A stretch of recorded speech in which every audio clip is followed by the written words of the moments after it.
함께 나누실 하나님 말씀 느헤미야 6장 1절부터 9절까지 말씀입니다. 구약 성경 733면의 느헤미야 6장 1절부터 9절까지 말씀입니다. 6장 1절부터 9절까지 말씀, 하나님의 말씀을 저하고 여러분들이 다 같이 한 목소리로 받들어 읽겠습니다. 산발락과 도비야와 아라비아 사람 게셈과 그 나머지 우리의 원수들이 내가 성벽을 건축하여 허물어진 틈을 남기지 아니하였다 함을 들었는데 그때는 내가 아직 성문에 문짝을 달지 못한 때였더라. 산발락과 게셈이 내게 사람을 보내어 이르기를 오라 우리가 오노 평지 한 촌에서 서로 만나자 하니 실상은 나를 해하고자 함이었더라. 내가 곧 그들에게 사자들을 보내어 이르기를 내가 이제 큰 역사를 하니 내려가지 못하겠노라. 어찌하여 역사를 중지하게 하고 너희에게로 내려가겠느냐 하매 그들이 4번이나 이같이 내게 사람을 보내되 나는 꽃같이 대답하였더니 산발랏이 5번째는 그 종자의 손에 봉하지 않은 편지를 들려 내게 보냈는데 그 글에 이르기를 이방 중에도 소문이 있고 가스무도 말하기를 너와 유다 사람들이 모반하려 하여 성벽을 건축한다 하나니 네가 그 말과 같이 왕이 되려 하는도다. 내가 선지자를 세워 예루살렘에서 너를 들어 선전하기를 유다의 왕이 있다 하게 하였으니 지금 이 말이 왕에게 들릴지라.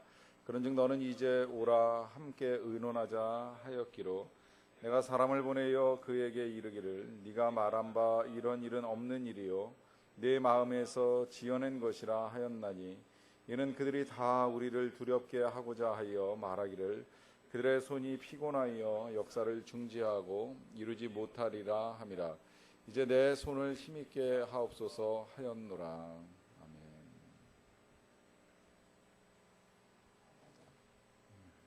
하나님의 은혜 가운데 우리 지난 토요일 꿈잔치가 잘 끝났습니다. 안팎에서 마음으로 몸으로 수고하고 헌신하고 또 기도해 주신 분들 덕분이라고 생각을 합니다. 이런 큰일 하게 되면 때때로 사단의 시험과 여러 가지 어려움들이 일어나는 일들이 있는데 비교적 큰 어려움 없이 은혜 가운데 잘 끝났다 하는 생각을 하게 됩니다. 아마도 다 같이 순종하고 또 일치하고 연합해서 나타나는 선한 결과들이라고 생각을 합니다. 저는 그 2007년 단기 선교를 갈 때 그런 기억을 가지고 있습니다.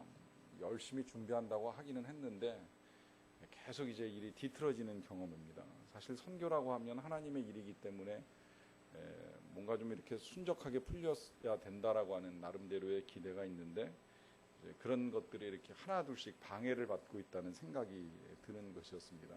가기 위해서 바자회 물품을 모아드린 그 물품을 지하 주차장 한켠에서 이 토요일 날 저녁 한 6시 이후로부터 시작을 해서 한 10시 넘도록 그 회원들하고 같이 포장하는 일을 이제 늦게까지 땀 흘리면서 했는데 그 포장한 물건의 절반 이상을 비행기에 실을 수 없다라고 하는 이제 연락을 받아가서 포장된 물건을 이제 일부를 버려야 되는 일이 있었습니다. 그러다가 막상 남은 물건도 이제 공항에 가져가기는 가져갔는데 비행기가 워낙 작다 보니까 그런 경우를 처음 봤어요. 기장이 직접 그 화물 붙이는 데까지 나와가지고 화물의 숫자를 세고 이 부피를 점검을 하면서 이제 다 실어갈 수 없다는 겁니다. 그래서 또 일부를 버리고 이제 그러고서 갔는데 거기서 끝난 것이 아니라 이제 그 짐이 또 다시 이 캄보디아 국내선을 타고 이제 시엠립에서 프놈펜까지 또 이동을 해야 되는데 그 이동하는 과정 중에 짐이 이제 제때 제 시간에 도착이 안 된 겁니다. 이제 국내선 비행기가 워낙 작고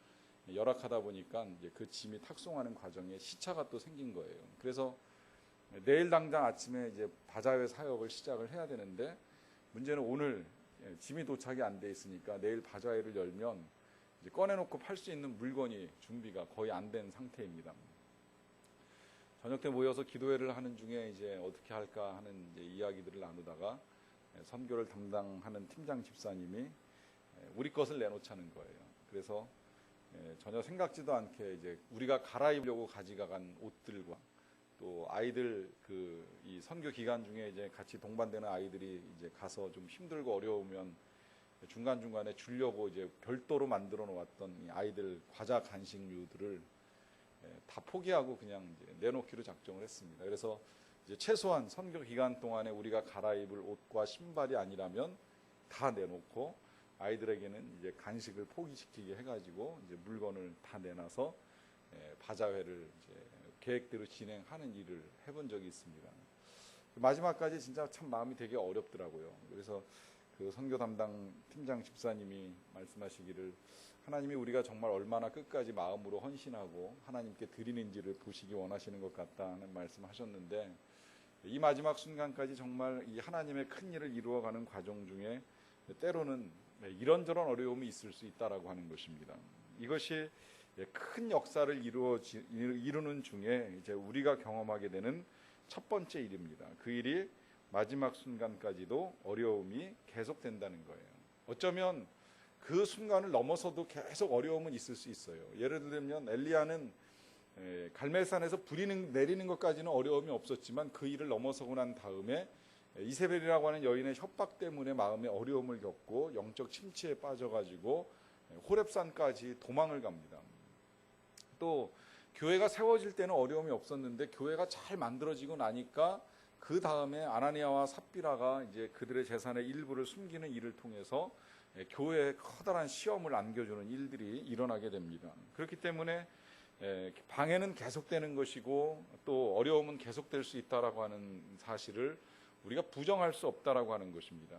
느헤미야가 이 성벽 건축이라고 하는 하나님의 큰 일을 진행하는 동안에도 이제 동일한 일을 겪게 됩니다. 6장 1절 말씀인데요. 산발락과 도비야와 아라비아 사람 게셈과 그 나머지 우리의 원수들이, 원수라고 표현을 했습니다. 우리의 원수들이, 그러니까 이 일을 방해하는 사람들이겠지요. 방해하는 존재들을 다 포함해서 원수라고 말씀합니다. 이 원수들이 내가 성벽을 건축하여 허물어진 틈을 남기지 아니하였다 함을 들었는데, 그래요. 그러니까 성벽을 건축하여 허물어진 틈이 이제는 안 남아 있는 상태입니다. 그러면 그 거의 완성된 상태라고 할 수 있죠. 거의 끝 무렵입니다. 그런데 그때는 내가 아직 성문에 문짝을 달지 못한 때였더라라고 하면서 다 완성된 듯하냐? 아직은 미완성된 듯한 모습을 보여줍니다. 왜 그럴까요? 아무리 성벽이 완전하게 만들어져 있다고 할지라도 성문이 없으면 그 성은 마치 정말 흔히 하는 표현으로 안고 없는 찐빵처럼 아무짝에 쓸모가 없습니다. 벽을 열심히 쌓으면 뭐합니까? 문구멍은 열려있고 그 문구멍을 막을 만한 문짝이 달리지 않은 상태에서의 성벽은 아무 의미가 없다는 거죠. 그러니까 이 마지막 순간에 이것만큼은 막아야 되겠다라고 하는 원수들이 이제 또 다른 어려움을 느헤미야와 이 성벽을 쌓는 사람들에게 가져다 줍니다. 그런데 그 어려움을 가져다 주는 방식은 호의를 가장합니다. 그러나 그 이면에는 악의를 도모하는 것이었습니다. 여기 느헤미야 6장 2절에 보시게 되면 산발락과 게셈이 느헤미야에게 사람을 보냅니다. 보내어서 말하기를 와라 우리가 오노평지 한 촌에서 서로 만나자 그래요. 여기 만나자라고 할 때 내가 너 죽일 테니까 만나자. 내가 너 여기 잠깐 좀 나와봐. 나랑 한판 붙자. 이러고 만나자 그랬겠습니까? 그러면 느헤미야가 나갔겠어요? 내가 너하고 긴하게 의논할 일이 있다. 이거 너한테 꼭 필요한 일이다. 네가 와서 좀 듣고 나하고 같이 대책을 세워야 되는 일이다. 그러니까 좀 빨리 좀 이 평지로 좀 나왔으면 좋겠다라고 하면서 느헤미야의 마음을 위하는 것처럼 그렇게 슬쩍 이제 호의를 가장을 하는 겁니다. 그러나 그 이면에는 여기 느헤미야가 파악하고 있는 거예요. 실상은 느헤미야를 해하고자 하는 거예요. 왜냐하면 그렇게 일단 평지로 불러낸 다음에 긴밀하게 이야기를 나눈 것이기 때문에 다른 사람들이 없는 상태에서 느헤미야를 불러내서 느헤미야에게 해를 가하는 겁니다. 그러면 해를 당하게 되면 느헤미야만의 문제가 아니게 되죠. 그것은 이 성벽 쌓는 일 자체가 흔들리는 거예요. 아직 문짝을 달지 못했는데 완성되지 아니한 성벽인데 이 성벽 쌓는 일을 이끌어가고 있었던 느헤미야가 만약에 이 일로 세상을 떠나거나 그렇게 되면 완성될까요? 어렵다는 거예요. 왜냐하면 지금 이 성벽을 쌓는 사람들의 마음은 그야말로 느헤미야 한 사람만을 보며 달려왔습니다. 느헤미야가 동기를 부여해주고 느헤미야가 백성들을 잘 설득해서 느헤미야와 함께 여기까지 왔는데 어느 날 갑자기 그 느헤미야가 이 나쁜 사람들에 의해 가지고 어려움을 겪고 만약에 세상을 떠났다라고 가정을 하면 그 누구도 이 이 일을 계속 할 만한 의욕도 떨어지고 또 오히려 불안감에 휩싸여 가지고 이 성벽 쌓는 일 하다가 우리도 느헤미야 같이 똑같이 어려움 당하는 거 아니겠느냐라고 하는 그 마음 때문에 이 일은 즉각 중단될 수밖에 없다는 거죠. 하나님의 큰 역사가 중단이 되는 겁니다. 그렇기 때문에 우리가 하나님의 일들을 이루어갈 때에 이제 유의해야 될 것이 뭐냐면 도와주는 것을 가장하면서 자신의 이익을 도모하는 사람들이 있을 수 있다는 거예요. 여기 지금 예를 들어서 제가 그 유다의 사건을 가지고 이제 기록을 해놨는데요. 유다가 사람들을 이끌고 예수님께 나오죠. 그리고 군호를 짜서 이르기를 내가 입맞추는 자가 그이니 그를 잡으라고 이제 약속을 합니다. 이 입맞춤이라고 하는 건 원래 유대인들 사이에 남성들 사이에서도 이 친밀감을 표시하는 인사 방법입니다. 물론 입술과 입술을 정식으로 마주치지 않지만 지금까지도 중동 지역에서는 입술을 가까이 대면서 볼을 비비면서 상당한 친밀감을 이제 표현하는 일을 하게 됩니다.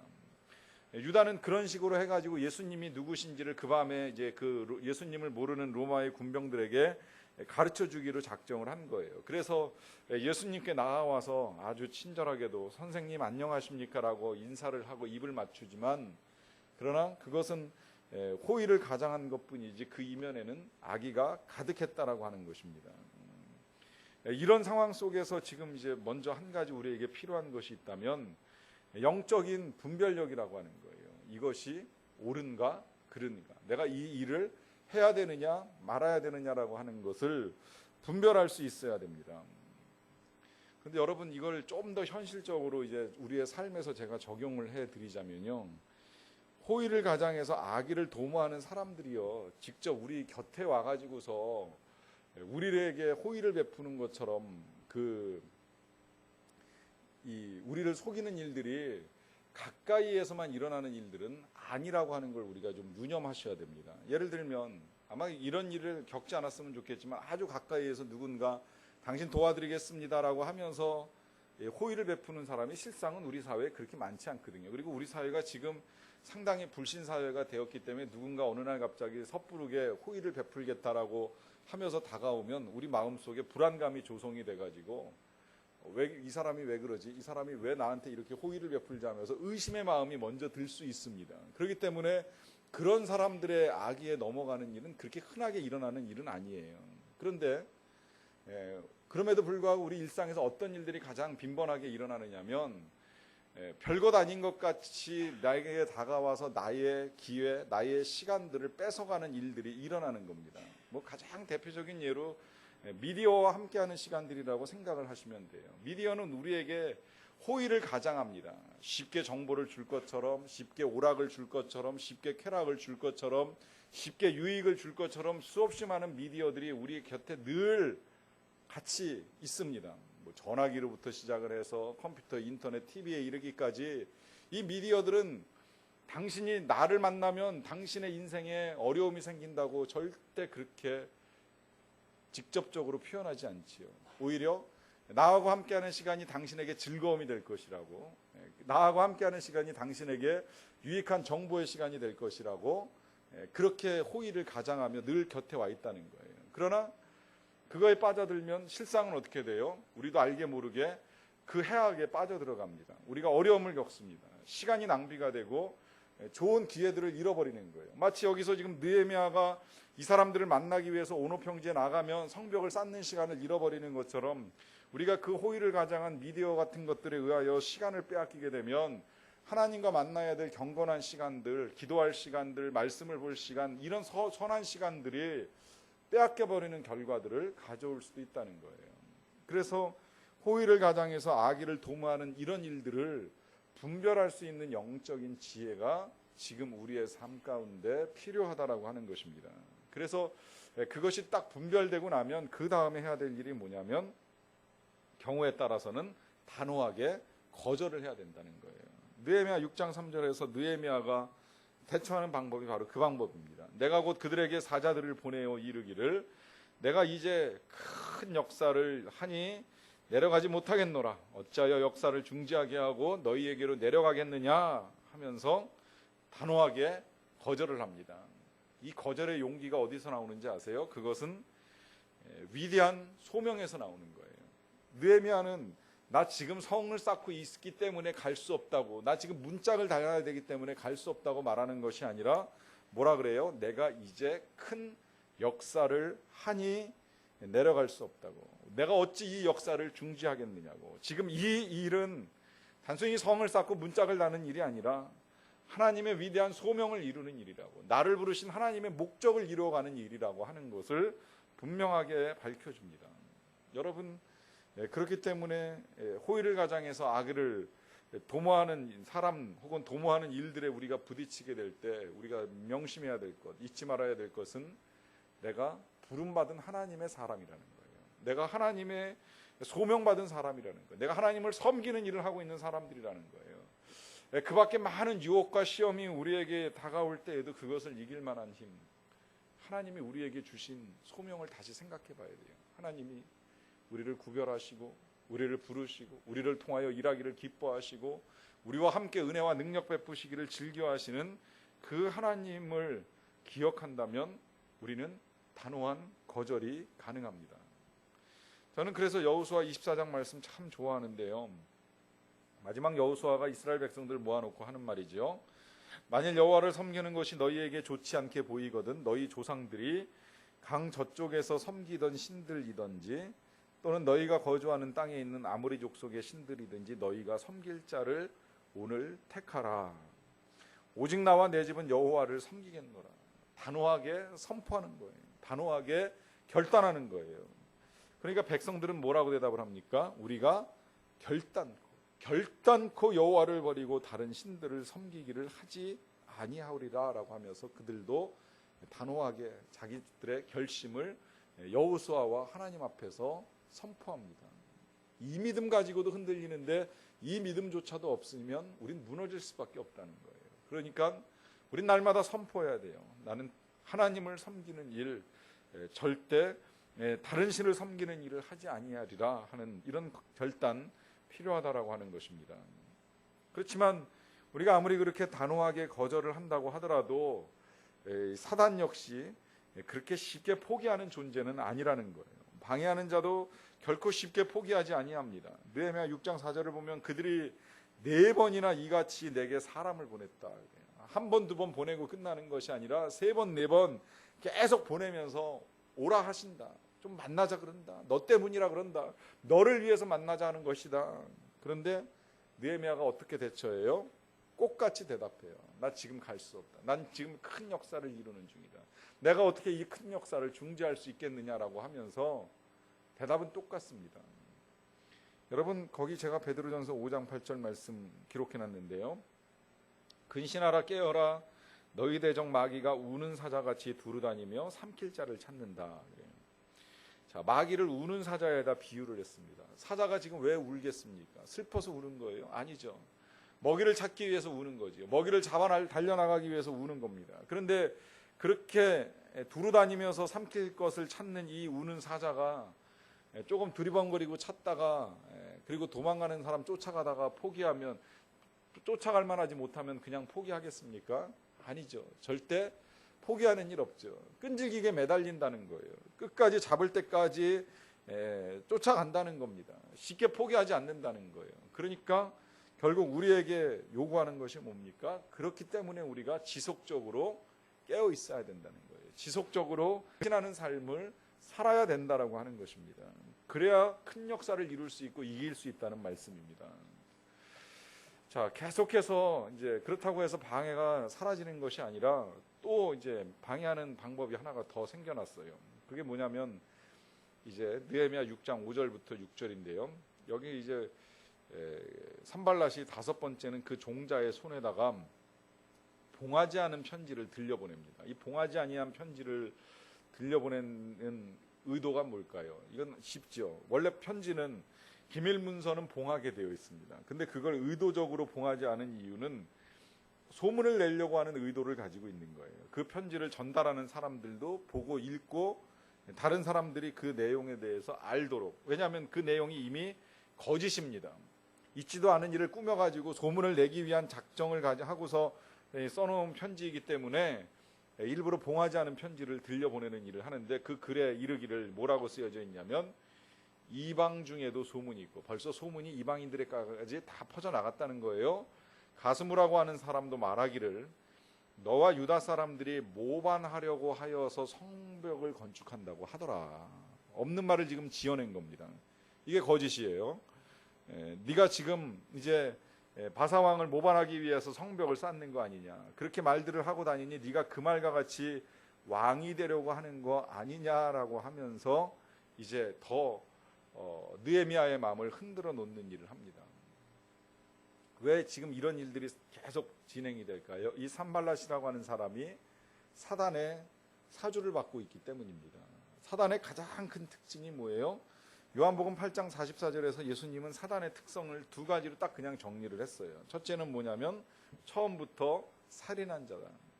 그 다음에 두 번째는 뭐냐면 진리가 그 속에 없으므로 진리에 서지 못하고 거짓을 말할 때마다 제 것으로 말하나니 이는 그가 거짓말쟁이요 거짓의 아비가 되었음이니라 하면서 사단 그러면 살인한 자요 살인자요 거짓말쟁이 이 두 가지로 이야기를 합니다. 그러니까 그 사단의 영이 하나님의 일을 방해하기 위해서 산발랏을 통해서 거짓말을 만들어낸다는 거예요. 이 거짓말이라고 하는 것이 얼마나 치명적이냐면 여러분 모간 블레이크라고 하는 사람이 한 말을 좀 들어보세요. 나는 누구에게도 치명적인 타격을 가할 수 있는 힘과 기술을 갖고 있다. 나는 상대방을 죽이지 않고도 눌러 이길 수 있다. 나는 가정과 교회와 국가를 파괴한다. 나는 어떤 건장한 사람의 건강도 파괴할 수 있다. 나는 어떤 담대한 사람의 인생도 파괴할 수 있다. 나는 날개를 타고 바다를 여행한다. 순결한 사람도 내게는 무력하며 정의로운 사람도 내게는 무력하다. 나는 진리와 정의와 사랑을 경멸한다. 나는 나의 희생자를 전 역사에, 전 나라에, 전 세계에 갖고 있다.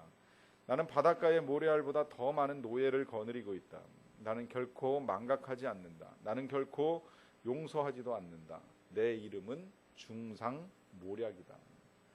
중상모략이라고 하는 게 이만큼 무섭다는 거예요. 한번 이 중상모략이 시작이 되면 누구라도 다 넘어뜨릴 수 있다는 거예요. 실제로 지금 우리나라가 이 중상모략으로 인해서 고통을 받는 사람들이 생각보다 많습니다. 특히나 요즘에 무슨 팟캐스트 방송이라고 하는 것이 자꾸 생겨나면서 사람들을 비방하고 욕하는 일들이 끊임없이 일어나고 있는데 밝혀졌잖아요. 그 방송의 86%가 사실이 아닌 걸 가지고 마치 사실처럼 말한다라고 하는 거예요. 그런데 그게 한번 퍼져나가면 주워 담을 수가 없다는 겁니다. 어떤 아이가 엄마에게 질문을 했어요. 도둑질이 더 나빠요? 거짓말이 더 나빠요? 여러분 어느 게 더 나쁜 것 같아요? 얼핏 생각하면 도둑질이 더 나쁜 것 같은데 도둑질은 물을 수는 있습니다. 물론 그 좋다는 이야기는 아니지만 되돌려줄 수는 있잖아요. 그러나 거짓말은요. 한번 퍼져나가면 그 오해를 다시 되잡는 데는요. 시간도 많이 걸리고 되잡기도 힘들어요. 원래 이 거짓말이라고 하는 게 진리에 비해서 퍼져나가는 속도가 8배가 빠르다라고 합니다. 그러니까 거짓말은 빠른 속도로 퍼져나가지만 진리가 퍼져나가는 데는 그만큼 시간이 많이 걸리기 때문에 되돌리기가 어렵다는 거예요. 그러니까 이 거짓말은 무서운 능력을 가지고 있습니다. 지금 이 능력을 가지고 이제 이 산발랏이 느헤미야가 하는 하나님의 큰 역사를 중지시키기 위해서 애를 쓰고 있다는 거예요. 그것도 그냥 거짓말을 하는 것이 아니라 상대방을 위하는 척하면서 그 어려움을 가중시켜가고 있습니다. 호의를 가장해서 악의를 도모하는 일을 한 번으로 끝내는 것이 아니라 가중시켜가고 있다는 거예요. 더해가고 있다는 거예요. 6장 7절입니다. 또 네가 선지자를 세워서 이거 있지도 않은 일을 자꾸 만들어내요. 선지자를 세우는 거는 왕이 서기 위해서는 이제 이스라엘에는 선지자가 기름 부음을 해줘야 되는데 선지자까지도 느헤미야가 준비해 놨다라고 하는 이제 말 없는 말을 꾸며내는 거죠. 그래서 예루살렘에서 너를 들어 선전하기를 유다의 왕이 있다 하게 하였으니 지금 이 말이 왕에게 들릴지라 그래요. 그런즉 너는 이제 오라 함께 의논하자 하였기로 하면서 이 말이 왕에게 들리면 큰일 나니까 너는 이제 오라 함께 의논을 하자라고 하면서 이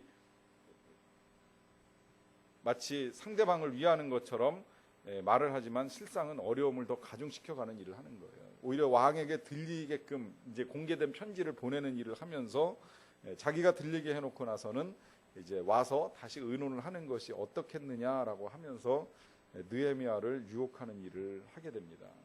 여러분 이런 어려움 겪어보셨어요? 저는 우리 교회 이제 세울 때 이런 어려움 실제로 겪었습니다. 이제 교회를 개척하려고 처음에 이제 이야기를 꺼내놓고 이제 기도하는 중에 여러분들이 이렇게 조금씩 헌금을 모아주기 시작했는데 중간에 이제 이런 소문이 한 두어 가지가 나서 하나는 이 소망교회 담임 목사님이신 김지철 목사님이 이제 크게 도와 주신다더라 하는 소문이 한 번 났었고요. 또 한 분은 어떤 권사님 한 분이 20억을 헌금하셔서 이제 아무 문제가 없더라라고 하는 이제 소문 하나가 이제 또 한 번 불거졌던 적이 있습니다. 이제 그런 소문이 한 번 이렇게 휩쓸고 지나가면 이제 사람들 마음이 이렇게 막 이렇게 좋게 생각하는 분도 계시고 이제 사람들의 마음이 이렇게 얼고 굳어버리는 일들도 생겨나는데 실상은 그 어떤 것도 사실은 아니었지만 이제 그런 소문이 한 번씩 터질 때마다 이제 제 마음에도 이제 마음의 어려움이 생기는 거죠. 도움되지 않는 표현들이 나온 거예요. 나를 위하는 척하지만 실상은 이제 어려움을 가중시키는 그런 말들이 터져 나온 겁니다. 이런 것들이 우리를 힘들게 하는 일들이 될 수 있다라고 하는 거예요.